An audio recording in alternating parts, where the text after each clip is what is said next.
All the disrespect, the free play, better button check. Button check.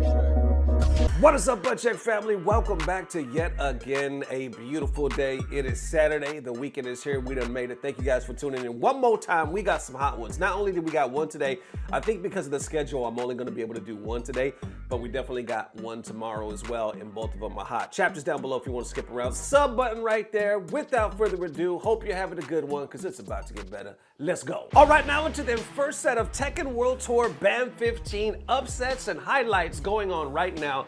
Buttons that need to be checked. We're talking about the cream of the crop. We're talking about Arslan Ash, Ni, Farzin, who out Rang Chu, John Ding. Everybody is there. So we got day one popping off. We already got some crazy ass action. Links down below once again for everything. But we're about to just go through it, cover the highlights. I think the video, I'll put the link down below, is over like 3 hours long or something crazy like that. But once again, just the highlights in the winners. Let's check it out. Let's go. And now Blueberry's in rage. Yeah. We got Arslan Ash up against Blueberries. Dash in, and that's going to do it. Another perfect by Arslan Another, Ash. what did he get, like two Big perfects? shout outs to Blueberries, though. He had some moments there where he was able to sidewalk, get the duck, but I think the aura of Arslan Ash, right? It's hard. Burn the dash on the pressure, but the low snap kicks from Got Mogul. Gold. Now my dash pressure, the back threes putting knees on him.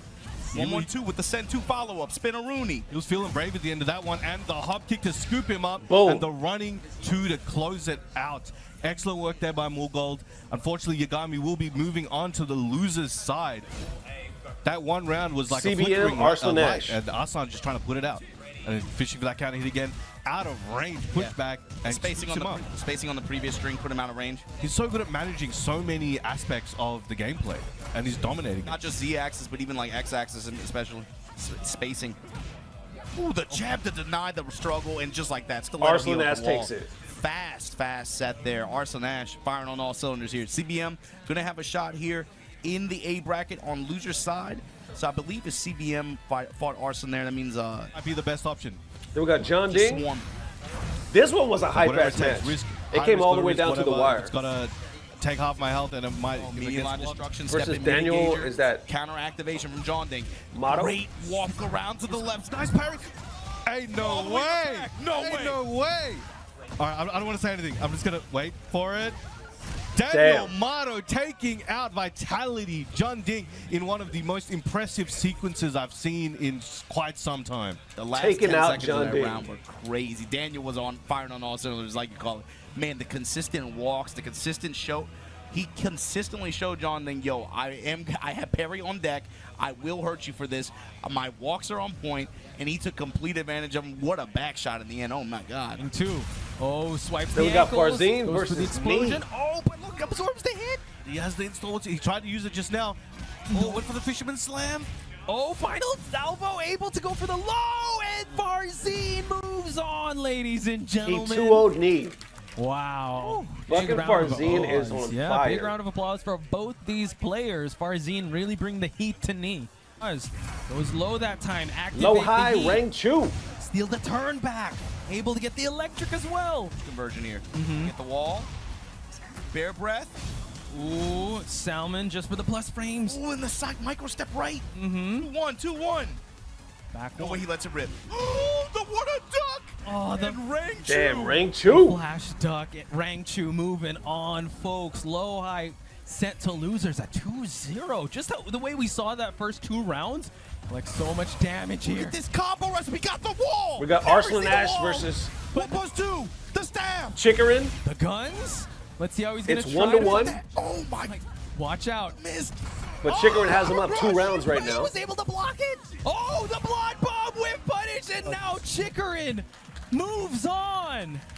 He wanted that bad, man. You saw the way he stood up? Look at him, just a deep exhale. Over of relief. Arslan Ash. What an intense back and forth here on Chikarin's side. Arslan Ash still alive in this tournament, but the Clive putting in the work to business, ladies and gentlemen. Gone all the way to the wall, and here we go. Here come the plus frames. Rang and the chip Chu damage. versus Farzin. Twice. Oh, Second he one got hit. hitting. Big launch. sends Right it now, up, Farzin up a gets that match. heat dash into the combo here, And also up 2 rounds. carrying it to potentially. He gets a side switch combo. Still in pole position to take this one out. Goes for the ground punch. Boom. And Like I there we said, go. this 1-2 man to is on close it fire. out. Falcons, Farzin moving forward. Yeah, very strong performance there. Towards the end, like, it was a slightly antsy situation because we saw the combo did a little bit of a cross-up, as sometimes Victor's combos tend to do. But in the end, actually, it gave him a favorable wall position. He was able to enforce that big low at the end. So worked out, and just great adaptability to situation. It's a great option. He went for the taunt. He went big, but We it got didn't knee work up out. next. He's still got the time, though. He's got the life lead. He's had a habit of trying to end sets with taunt jet uppers recently. I don't know what's going on with that, but wants the he's trying flex, to get man. the exclamation mark. He's like, don't forget. He wants that. He wants, yeah, you're right, exactly. Leave his mark on the set. All right, activating that heat now, moving forward. AK needs to make something happen. Knee with the defensive QCB1. Big punch there. The Brian Electric. He's going to engage. It's the Incinerator against the wall. AK not opting for the punish, instead for the mix. That's one slide. Moving in again. He went for two, but Knee went for the heat smash. That is Knee going to over be AK. it. Well timed from Knee. He's going to take it over AK and move on. Amazing work there, Knee. That could have, like, that looked like AK set for a little while, but Knee, as mentioned, he got the download and he just stopped pressing so much. He knew, somehow, he knew the timings that were going to appear. There you have it, ladies and gents. That's just day one. It's still going on. We'll keep you guys highlighted, or I should say updated. If I had to pick right now, just spitballing, I'm saying Farzin. The way he was playing day one, just so clean, so precise, and just the focus and the mood. Like, he's having a good time with it. When you have all that shit lined up, it's hard to beat somebody like that. I don't know. If I had to pick, put my money down, I'm betting on that man to take it all. But either way, like I said, hype-ass action. Link down below if you want to catch more of it. How y'all feeling? All right, next up for them, Idom disagreeing with Maximilian buttons that need to be checked. So apparently Maximilian posted a video, not really sure when he posted it. I can't remember the exact date on it, talking about the definition of a casual. I don't know if it's a casual versus pro or how it was defined, but Idom actually reacted to it, talking about Maximilian Dood's definition of casuals. I think he posted on Twitter or X, something like that, saying how he disagreed with it. I don't really know how deep this is gonna get, so I'm very interested. Like I said, let's unpack it. Let's go. Max posted a video, what the hell is a casual? And I'm curious because everyone's always like, everyone's a competitor or a casual or whatever. So right. I'm curious to see, what does Max think of casual? People always say if you play games on the internet, you're not a casual. That's always been people's argument. If you play any sort of game on the internet, you're not a casual. My definition of casual is, actually, casual is a very hard term to really come about because there's no right answer for what a casual is. I would say if you play in tournament, you're a casual. There's plenty of casuals playing tournament. So what we're going to do here is make a graphic. We're going to make a graphic. Oh, Microsoft Paint, let's go. Multi-fighting game player. That's what they call me. My title is multi-fighting game specialist. A lot of the people at Riot, multi-fighting game specialist, that's what they call. No longer, I've broken the mold of being a Street Fighter player. I'm a multi-fighting game specialist. I guess it's because I have trophies for multiple different games, because like I have trophies for Street Fighter 5 and 6 obviously, but I also have trophies for Marvel 3, Guilty Gear Strive. I have one Dragon Ball trophy. This is Max's baseline understanding of what a casual actually is. All right, chat, do you think casuals are 50-50? Because I think he put it up to 75. I think the casual player base for most video games are like 90-10, 95-5, something crazy like that. I think there's more than this. Like novice is a good way of putting it. Let's put that novice right. Novice? So understand how the game even works, okay? And to be real, I think this is skewing, in my personal opinion, a little bit different.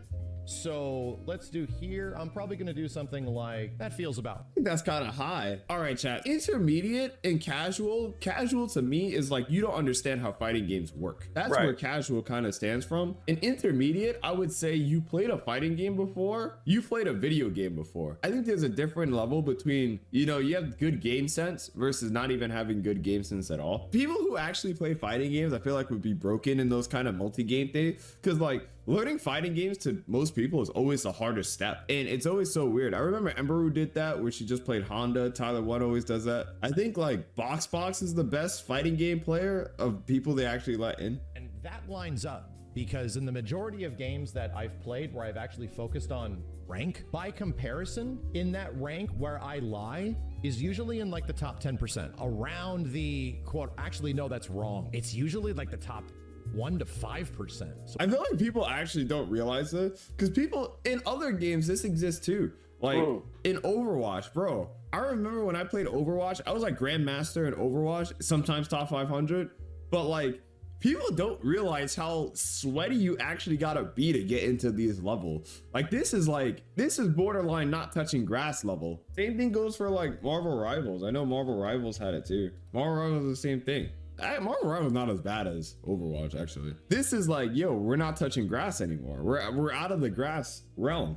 You're an advanced player. You're pretty good at the game. Let's actually make a quick little. That's still not even small. That's still that little white. I just got this game because I thought you know, this game looked cool. Now I don't know. I guess I'm confused on the definition term, because I always thought you can be fucking master rank or whatever and still be a casual, because my definition was always like, you have to be sponsored, a pro player, to be anything but a casual. That's the way I always looked at it. Like I would consider myself a casual. Now, compared to somebody that doesn't know anything about the FGC, then I'm a pro, right? Then I'm like, oh no, I'm Mr. Button Check and I'm here and here. Yeah, when it comes to content, when it comes to covering the news and investing practically my livelihood, right? My life, the FGC is what does it for me. It is more than a hobby, it's like a lifestyle, right?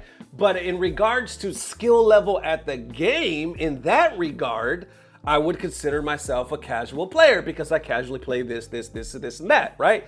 That's how I figured that out. Y'all disagree or agree with that? So I always thought, no, even if you are master rank or overlord or whatever the fuck, you could technically be a casual still, because you don't escape that until you become a pro player. You start getting sponsored. You start earning that money like that. That's the way I looked at it. I don't know if it's two different things that I just described. Anyway, let's continue on. This to me is more, I play video games, but I never really played a fighting game. So this is kind of my first fighting game. So I'm getting into fighting games really. Intermediate's like, I can do a Shoryuken, but I can't do it on command. At least I can do the input. Advanced is like, yo, I'm pretty good at the game. I may not get top 8, but I'm definitely gonna get out of pool. If I went to a tournament, I'll get out of pool. And then pro is like, you know, sweaty. No, he said 2,000 hours is advanced, which, to be fair, I think a lot of players who actually do have 2,000 hours are pretty advanced. Like, I know there's players out there with 2,000 hours that still, like, they'll make it out of pools, but that's about it. There are a lot of Street Fighter 6 players with like so many hours, like they'll make it out of pools, but I wouldn't expect them to get top 8. But if they play like a novice or an intermediate or a casual, they'll definitely just destroy them. The very large majority of people that play this, I think the casual line would be bigger. I think the casual line, because this sex is like 60%. I think the casual line is probably in the 70s. Novice is probably like 20. Intermediate's probably like 8. Advanced is probably 1 or like 1.5, and pro is like less than 1%. What is a player that destroys his local every single time but loses at major? Intermediate or advanced, it depends on the competition at his. If you're drowning in pool, you gotta be less than intermediate. I think advanced is getting out of pool. More damage you do and I win. These are the people that look at competitive fighting games. There's so many people like that who just think, you know, the faster I hit the button, the more damage I do. That's not even true. But yeah, that's not even true. How many 1800 MR players can anti-air? Like I said, if you're 1800 MR and you go to a tournament, say you went to an Evo, if you're 1800 MR and you got out of pools at Evo, I would still consider you're probably intermediate or advanced. 1800 MR is already, you're very high. I think there's pros in the community, but the pros, like I said, in Max's case, the pros are like, I can go to a tournament and I'm guaranteed to get top 8 because I'm just that good. That's what I consider a pro. Like, if you look at like punk stats for tournaments, there's no way you're not going to say that's not a pro player. I think if you can consistently get top 8, you're doing pretty good for a fighting game player. I feel like I'm pretty advanced, but suffer from anxiety in tournaments, but some players got a different level online than in person. Yeah, no, there's plenty of players that play better online than in person. I always said Rob played better online than offline. That was probably Rob's biggest thing. I would say tourists. They are looking for a game that might be cool, that seems cool, have no inclinations of where they're going to go, how it's going to affect them, all that kind of stuff. These people, I don't even think it's fair to call them casuals. I think they are mostly tourists. I don't think being called a tourist is being called a fake fan. I think most players in stream chats gotta at least be like novice. You're in a streamer's chat trying to understand or get better at the video game. I don't think anyone who goes on Twitch is a casual. That's just how I see it. Yeah, if you're watching other people play the game, you care a little bit. That's how I've always seen it. When I watch like Marvel Rivals videos on, you know, how to get better as or how to play Strange better. I wouldn't consider myself a casual. I'm trying to learn how to get better at the game. I wouldn't say I'm trying to go pro in Marvel Rival. I'm just playing because the game's fun, but I wouldn't consider myself a casual Artorias. The casual Artorias is the 12-year-old picking Spider-Man, killing himself constantly. I would consider myself advanced, but nowhere near as good as a pro. Mostly lie around intermediate right now. I think this is just your average gamer. I think this started because he was talking about SF6 and Tekken. This graph probably wouldn't exist for like Marvel 3, but for Street Fighter 6 and Tekken, this definitely applies. The amount of people that are actually good at this game from a pro's perspective is way different. Like, way different than what somebody like myself even has a perspective of what casuals. I think when you're at the highest level, you call people bad who aren't really bad. Like I said, I try to look at it from like more like a max graph than like a pro graph. I would say I would be on the pro graph level, but even then, like if you're platinum, you know how to play the game. I'm not gonna deem you bad if you're platinum. It's okay if you're platinum. You're obviously a novice, but on the pro graph, I would say anywhere here, this is all, I'm calling you a casual if you're not even master yet. The cutoff here on the pro graph is probably like 1600 MR. Like if you're not 1600 MR, you're just a casual or a Taurus, but that's on the pro level. And I think like here is like 1700, 1800, this is 1900, this is 2000. And then this is like, if you can get like 21, 2200. A novice seems like a god. But then again, isn't there some like, because I've heard it even like some pros say like, no matter what the fuck you are online, it doesn't equate to shit. Like I'm over here sponsored, I'm over here winning, placing tournaments. I don't care what you do online, it doesn't fucking matter. Doesn't make you anything more than a casual. I've heard that argument before, and maybe that's just from the pro point of mind. And I heard other people say, no, online, believe it or not. I've heard people in the FGC, notable figures, say, no, it counts a lot. Online credentials, you know, the higher you go, stands and counts for a lot. And that's where it matters a lot of the time. I'm just saying. Either way, let's continue. Like I've seen people like, you know, Box is amazing at Street Fighter. At the same time, this is not to hate on like Box, but like Box is okay. I'm not trying to, you know, toot my own horn. I would up Box in Street Fighter 6, but that's kind of just like the different levels of where you're at. And then like for a casual, you seem like a god when at the same time you might not even see yourself as that good. There's no real good understanding about how good or bad somebody is. It's just, are they winning or not? Considering pro in the master tiers is 0.004%. This is what I would consider a pro. If you're over 2K MR, you're probably a pro, but this is like so little. Chat, is any player on this list would you guys not consider a pro? Anyone here not a pro? The only person here, which I was a bit surprised at Chakotay, but I think Chakotay honestly is the only one I would consider not a pro. But Chakotay doesn't really go to offline events like that. That's why I would only put Chakotay here. I was surprised to see Chakotay here, but I think everyone else here kind of fits the criteria. If there was an offline event with internationals there, I could probably see any one of these players getting top 8 there. But that's just... Hold on, I thought Chakotay was sponsored. Hold on, now I gotta go fucking... Now I gotta look up Chakotay, hold on. Yeah, so we're on the profile right now. Big up, by the way, shout out to Chakotay, man. He's been a homie for some time. Competitive Street Fighter player, I would say pro. Click on it. He's sponsored. Z10 Esports. So he's sponsored for them. So then I go back to my point, and by the way, this is just me. You're talking about the guy that does the news versus an actual pro like Idom. So obviously I'm not trying to say I know more than him. But from my definition, what I was saying is, I've seen Chakotay perform and place high on multiple tournaments for fucking years, man. Since I've been, since I can remember 2017, 2016, before that shit, you know what I'm saying? And he's been sponsored off and on. So how is he not a pro? If I'm missing something, please let me know in the comments, you know, everybody. I don't know if I'm mistaking what Idom is saying. Anyway, let's go. How I see it, and I think according to Max's graph, even if you go from the pro graph, I would still consider all these players pro. In the max graph, novice is probably an intermediate. Novice is intermediate, advanced is like master, and then pro is like anyone you've seen on a tournament stream. But that's just Max's graph. But like I said, I think it's different depending on who you ask. If I asked you to do a DP in training mode, can you do it? if the answer is yes, you're already not a casual. What skill level would I be if All right, so there you have it. Definitely check out the full video. His full video is a little bit over 16 minutes long, so link down below. Definitely check it out because he gets even deeper. But how y'all feeling about that? And I think that stands out the most what he said. It depends who you ask.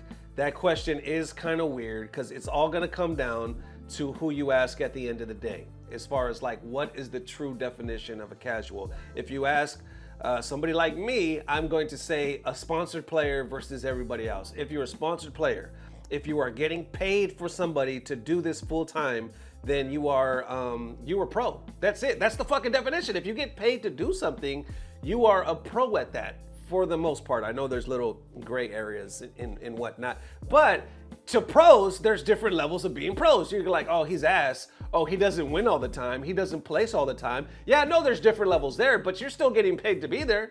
You got fucking sponsored or flown to be there. You got a jersey. I don't really think a jersey matters at the end of the day, but still, you got a team on your back. You're a pro. Now, there's different levels to that because some pros aren't full-time pros. They still have regular jobs because they might not be making all the punk fucking, I don't know, we could throw Idom or, Mena RD. They might not, Sonic Fox, they might not be making that money because there's different contracts. We've seen them. Man, I remember some pro said they were getting paid anywhere from $5,000 up per month from their fucking sponsor. $5,000 on up. I'm talking maybe up to 15,000, something fucking crazy. This is just FGC, and I don't know if it's still the way now. I'm just talking about what I've heard throughout the years. And this is the 1%, maybe less than 1%, right? So not everybody's on that level. It's the same with fucking any sports, right? Just because you're in the NFL doesn't mean you're rich. Some people are broke as fuck. They're not really making the bank. They're not the stars. Anyway, coming back to this, how do y'all feel? How do you really feel when it comes to this, man? I know there's different definitions. It all depends on what you're defining casual, and are we talking about overall skill, ranking? I consider myself a casual when it comes to actual gameplay because I'm gonna go out and get my ass whooped and I play the game casually. I don't ever, no matter what I've ever ranked, consider myself a pro until I get sponsored like that. Now, when it comes to content creation, I consider myself a pro. But anything else outside of that, I consider myself a casual. But then again, that's coming from a fucking content creator. That's my point of view. Coming from somebody from Idom, could be completely different. But y'all, I imagine most of y'all watching this are like master rank, or a lot of you anyway, I should say, really fucking good at the game. And maybe you have a different definition. How y'all feeling? Let me know. That it is, ladies and gents. Definitely let me know how you were feeling. We got some good ones today, but we got some hot ones. I mean, there's some ones that I can't give away too much that we're doing tomorrow as well. So I hope you guys are having a good one. Right after this, I actually got to go spend time with my sister, some of the family over there. So I'm excited about that. Hope you guys have a good Saturday as well. And as always, I don't know what it is, but I know it's about to get better. Love y'all, fat. Peace. Blah, blah, blah. Subscribe.